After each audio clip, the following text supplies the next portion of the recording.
ஸ்தோத்திரம். இன்றைய தினத்துக்கான தேவனுடைய வார்த்தையானது மத்தேயு எழுதின சுவிசேஷம் 3ஆம் அதிகாரத்திலே அந்த 8வது வசனத்தை நாம் பார்க்கும் பொழுது, மனம் திரும்புதலுக்கு ஏற்ற கனிகளை கொடுங்கள் என்று சொல்லி நாம் பார்க்கிறோம். மனம் திரும்புதலுக்கு ஏற்ற கனிகள்.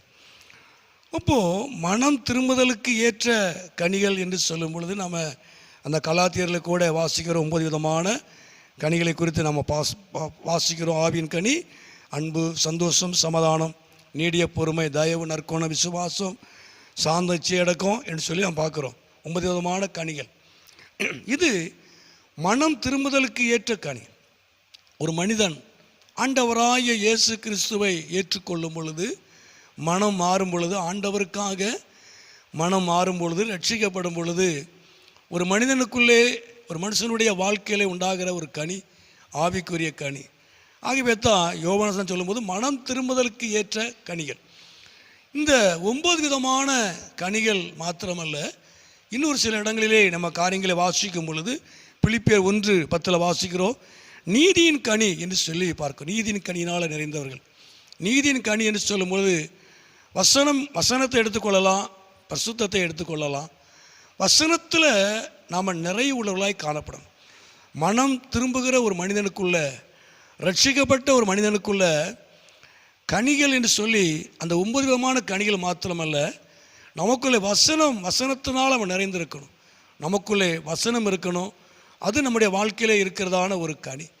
நமக்குள்ளே வசனம் இருக்கும் பொழுது நாம் மற்ற இடத்துல வசனத்தை நாம் பேசுவோம். ஆறுதலான தேவனுடைய வார்த்தைகளை குறித்து நம்ம பேசுவோம். அது நமக்குள்ளே காணப்படுகிற ஒரு கனி. 2வது கொலோசியரில் கூட 1ஆம் அதிகாரத்தை 10 வாசிக்கிறோம், நற்கிரிகளாய கனிகள் சொல்லி. நற்கிரிகள், நல்ல காரியங்கள். நம்முடைய கிரியைகள் தேவனுக்கு பிரியமான காரியங்கள், கிரியைகள், நற்கிரியைகள், நல்ல காரியங்கள். நல்ல காரியங்கள் செய்வது, நன்மைகள் செய்வது கர்த்தர் நாமத்துக்கு மகிமை உண்டாவதா நற்கிரிகளாய கனி என்று சொல்லி நான் பார்க்கிறோம்.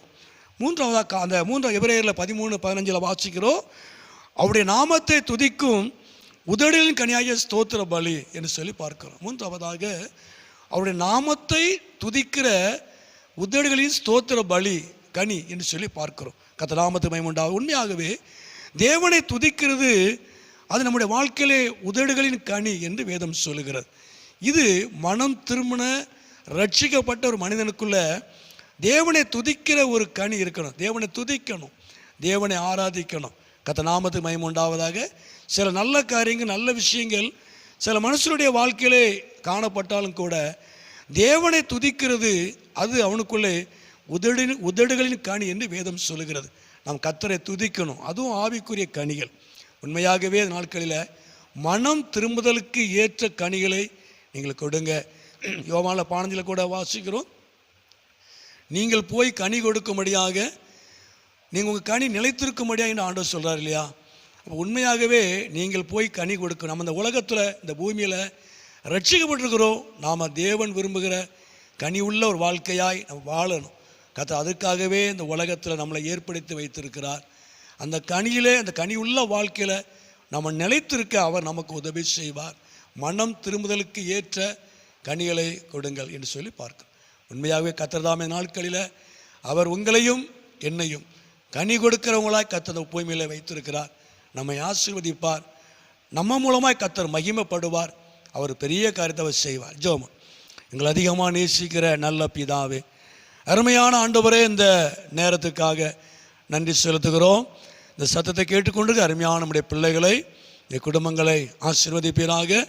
மனம் திரும்புதலுக்கு ஏற்ற கனிகள் உண்மையாகவே இந்த பூமியில், இந்த உலகத்தில் ஆண்டவரே, நீர் எங்களை ரட்சித்ததான நோக்கம் ஆண்டவரை கனி கொடுக்கும்படியாக, கொடுக்கிற கனியிலே நாங்கள் நிலைத்திருக்கும்படியாய் நீர் எங்களை ஏற்படுத்தி வைத்திருக்கிறீர். அதற்காக நன்றி செலுத்துகிறோம். எங்கள் மூலமாய் நீர் மகிமைப்படும்படியாக நாங்கள் கனி கொடுக்கிறவங்களாய் காணப்பட கர்த்தர் உதவி செய்யும். இந்த சத்தத்தை கேட்டு அருமையான நம்முடைய பிள்ளைகளை, குடும்பங்களை தேவன் ஆசீர்வதித்து அப்படி நாமத்தை மகிமைப்படுத்தும். இயேசுவின் நாமத்தில் ஜெபிக்கிறோம் நல்ல பிதாவே. ஆமேன், ஆமேன்.